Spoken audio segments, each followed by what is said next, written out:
Keeley here for Soy and Shea, and thank you so much for joining me for today's soap making video where we're going to go and make Temptress.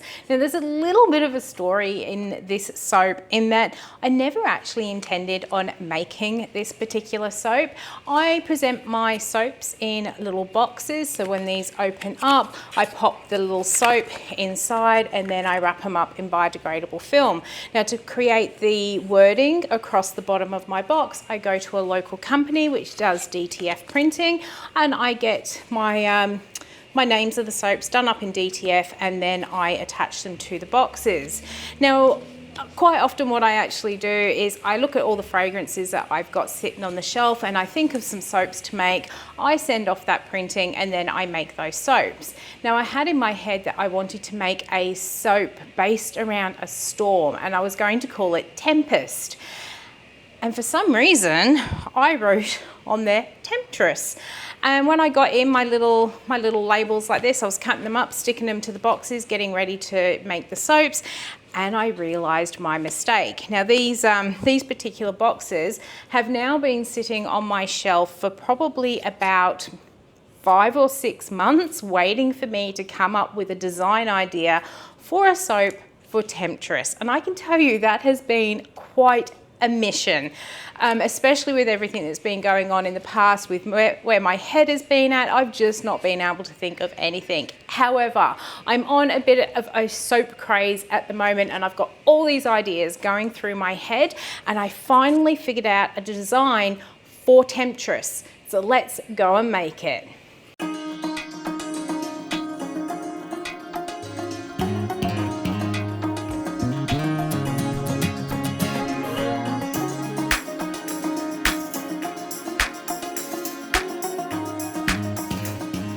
All right, so let's start piping some of these roses. In my piping bag, I have got a Wilton tip 103, which is one of the petal tips. I've got it so that the narrow end is at the top of the piping bag and the wider end at the bottom.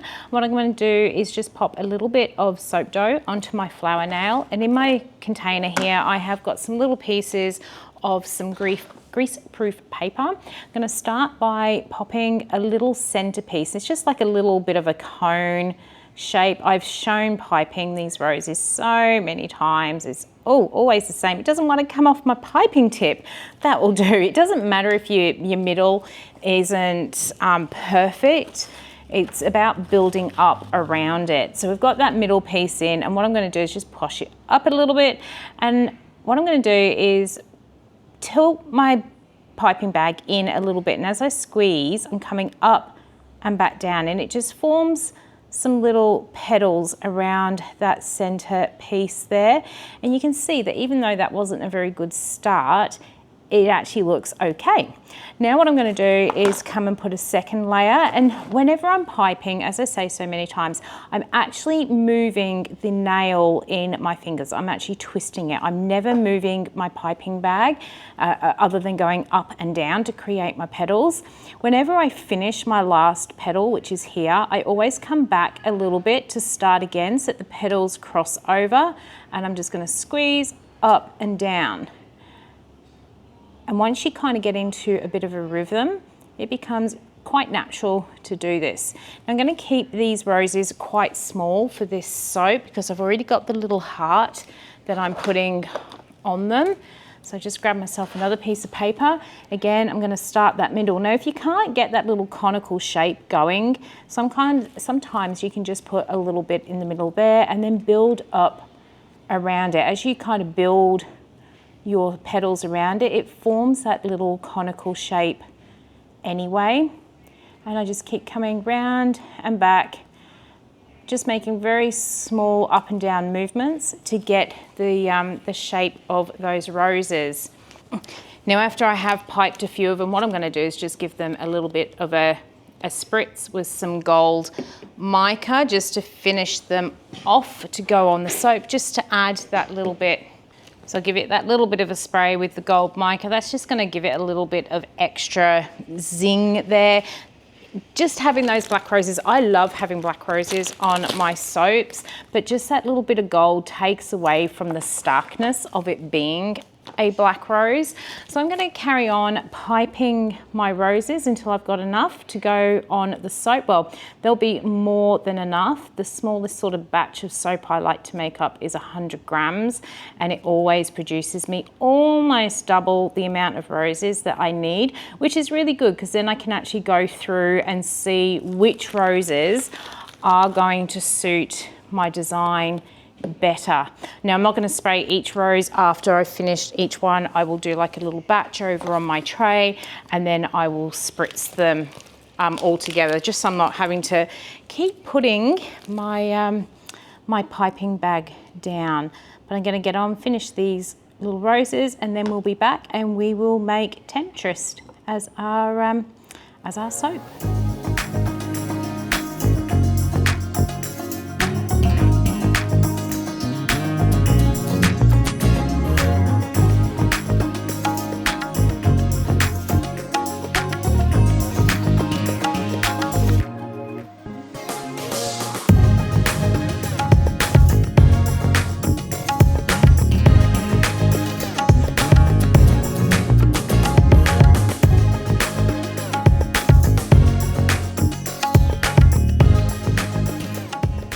Okay, so I have all of my roses and I have my hearts all done up, ready to go onto the soap here. Just going to pop those out of the way. I have kept some of those soaps for another soap I've got, which will be Black Rose and Oud. I won't be making a video of that because I have already done one in the past, I believe. I'll double check. I will double check that, but I did keep some of those roses for that soap. So I've just poured the lye water into my oils there. I'm going to grab the stick blender, give them a quick pulse, bring them together, and then we're going to separate out for a few colours. All right, I'm happy with how that has come together there. Let's get the stick blender just out and cleaned off a little bit so we can make it a bit easier for pouring those colours out. So I'm going to go a little bit overboard probably with colours, but I wanted to kind of really tie it all in. The first one I'm going to pour out is a bit of Eminence Green, and we'll go that much for leaves to be piped on it. I'm trying to reduce the amount I pour off for piping, but I also don't want to be too stingy and not get enough. Into that pot I have poured in some really red mica. Let's move that one out of the way, and this one we've got some black oxide, so those two tie in with the hearts and the roses. And then I'm just going to put a little bit of gold swirl through here as well. That's all looking pretty good. I don't want to get too much. Sometimes when I have, you know, 3 swirling colors, I sometimes pour off too much, and then it just doesn't have that really nice look. It looks quite muddy instead. Into my big pot, first up I'm going to put in some Eminence. Did I say that Eminence? No, that's Extravagance Gold in that one. Oh, no, that's Elusive Green. That's Extravagance. This is Eminence. Oh, they all sound so similar and yet they're completely different colors. So we're going to put a bit of Eminence in there, and then I kind of really want it to be a bit more vibrant in that sort of purple. It's my favorite purple color out of all of them, but just occasionally I like to add in a little bit of cerise, and it just gives it that sort of magenta purple look, and it's really pretty. So I got that in there. I'm going to give these all a very quick mix just to blend that color in, and we'll give the green a little bit more of a mix because we want that to be a bit thicker.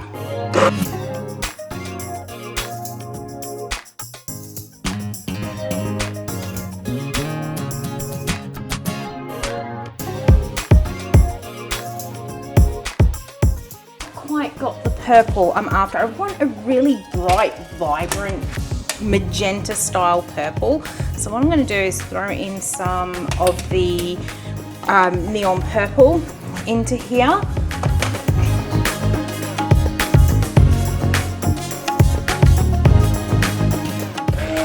Oh, and that is the purple that I am chasing. So that's looking really good now. All right, so we've got the stick blender out of the way there. These are all looking pretty good. Now I've got my fragrance here. I am using Love Spell from off of, this one actually came from Aussie Soap Supplies. It was one of the ones that I used, as I said at the beginning of the video, in my melt collection. It does say it's 0 vanillin, but one of the bad things on that website is it will tell you natural vanillin, but it won't tell you ET vanillin, and I'm pretty sure that has got vanillin in it with how dark it is. But what I decided to do was just to throw it into the darker colors, not the gold, and hopefully we'll keep our fingers crossed that it doesn't actually discolor. It's not changing this soap color much, so that's a good sign. Normally, if the fragrance oils change the color you've got in your pot, that is a good sign that it is going to discolor over time. There's lots of little indicators that a fragrance oil might discolor over time, but hopefully this one won't. Let's get all that uncolored soap into the bucket as well. Give them all a bit of a mix. Now, one of the things I have learned with my favorite curly whirly pour is that if I try and do curly whirlies with more than 2 colors, there is always a much bigger risk of getting the colors muddied. So for this soap, we're going to drop those colors in and then use a hanger in here just to try and avoid that sort of muddy look that sometimes that curly whirly pour can create. This one is actually smelling quite good. Normally, I don't like Love Spell. There's several reasons I don't generally soap with Love Spell. The first is because I don't know if it's going to happen on this video. It used to always happen. If you put out a video that used Love Spell in your soap, you'd get all these people leaving comments claiming that they had a Love Spell for you and to contact them on WhatsApp or whatever other means of communication there is, trying to get people to contact them and basically give them a Love Spell. So I used to try my hardest to avoid using Love Spell as a fragrance because it was just really, really annoying. The other reason I don't use Love Spell a lot is because it's actually not a scent that I particularly like. It was one of the very first scents that I ever soaped with, and that is not the reason I don't like it. My very first soap misbehaved on me something badly because I didn't understand trace well enough. I didn't know if I'd really got to trace, and I kept mixing a bit more, and then it was like, oh no, I think I've done it too much. So my first soap was really, really ugly, and it was made with Love Spell. But what I really, really disliked about it was that after I'd made those first soaps, I put them on the sideboard in the dining room to cure.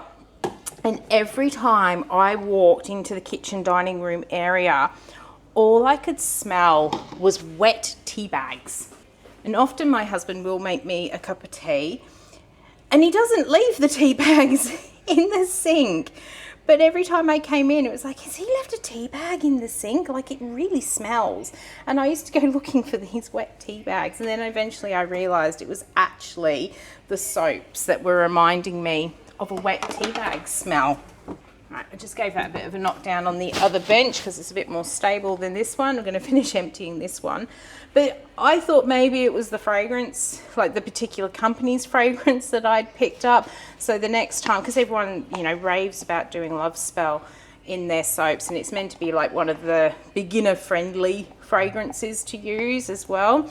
So I actually got Love Spell from off another supplier, and I made another soap with it after I'd had a bit more sort of knowledge on how to work with it. Again, I did a video on it, and I got lots of comments about sending me Love Spells. And while it sat on the cure rack in the work shed, every time I walked into my work shed, I could smell wet tea bags. And that's why I avoid this scent, because although people like it and everyone else thinks I'm mad, all I smell are wet tea bags. This one is actually not too bad. I can actually smell the sort of fruity floral aromas out of it. So we'll see what happens while it's sitting on the cure rack as to whether I think I've still got wet tea bags in the space. I know that really doesn't sell this particularly well, but a lot of people do like this scent. It's just, we all have different perceptions of how scent works and what we smell when we smell things. And yeah, to me, this is, wet tea bags is not necessarily a bad thing. I love a cup of tea, but it was just one of those things. I wanted to make sure there were no wet tea bags sitting in the sink. Anyhow, let's give that a little bit of a swirl across the top. Liking how it's looking. It has got that sort of mystery to it with all of those colors, but now we've got that swirled on or swirled throughout. Let's get the embeds on here. So I am being just a little bit indecisive about what I really want to do with this soap. So I know I want a rose and I want a heart on each and every soap. My hearts are too big to put just on their side. So what I'm kind of thinking, we might just pop them, can't put it on too much of an angle, otherwise they're not going to cut between the lines. I think we might, what I'm indecisive about, I have enough hearts that I actually do have extras, but I've got enough hearts that we can put one on each soap. My dilemma is the roses. I do have enough to actually scatter them all over, but I'm thinking now that I'm doing this, I might just put one rose per soap bar rather than completely filling it, because I can't, it'll look funny if I try and put leaves down there. Sorry, the design's going through my head of the what ifs, but I think we might just go for one heart, one flower, and that will work really well. So I'm going to get all of these on here. I have to actually go and get my shop door open. I've only got a couple of minutes until it is meant to be open, and there's a few people out in the street today. So as soon as I've got all of these on here, I will bring you in for a closer look.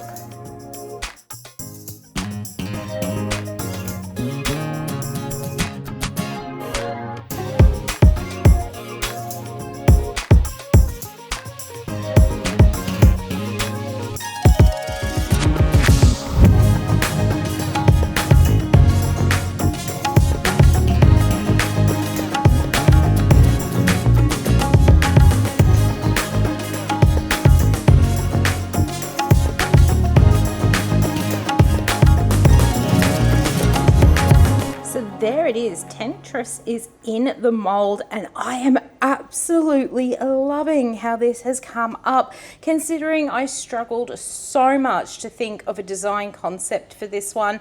This has really just come together so well. We're going to leave it sit in the mold overnight, and we'll be back very shortly and we'll cut it open and see what we've got on the inside. All right, so it's been a few days and we are ready to cut into Temptress. I'm really hoping this is not going to be too hard. I don't usually like to leave my soaps to set up any more than that sort of 24 hours, but we'll see what happens. It still feels like it's actually soft enough as well. Sometimes some fragrance oils do give you that little bit of extra time before you have to cut them. It's looking like I've missed all of the hearts, and I know I'm going to have some of the roses cut because just the size of they are, but you know what, I think it's only a couple that have had little bits cut off them, and oh, thanks she goes. So it was a little bit hard, but not unbearably hard. Going to get rid of this end piece. Let's take a look. Ooh, look at that. That is very interesting. I really like how that has come up. It really is kind of almost giving me one of the evil queen looks from out of Disney, quite possibly the one that's in Snow White. That's what it's giving to me, but it's going to have to be Temptress because that's what the label says, but I'm definitely getting in that sort of Snow White evil queen vibe out of these soaps, and they smell so good. But oh, I'm absolutely loving the design in this one. Super happy with it, especially because I just struggled for so long to think of a design, and then it just suddenly came to me what I needed to do, and this has come up even better than I thought it would. So super, super happy with it, and it's smelling so good. I definitely won't keep pushing my luck with leaving soaps that long before cutting them, but thankfully this one has still stayed nice and soft, so I can get that cut. Love these wispy swirls that are going through there. That almost looks like little love hearts sitting in that one. So I hope you've enjoyed coming along with me as I made the Temptress Soap Bar. If you did, why not leave me a thumbs up and any comments down below. And until the next video comes out, I hope you have a good one. I'll see you then. Bye.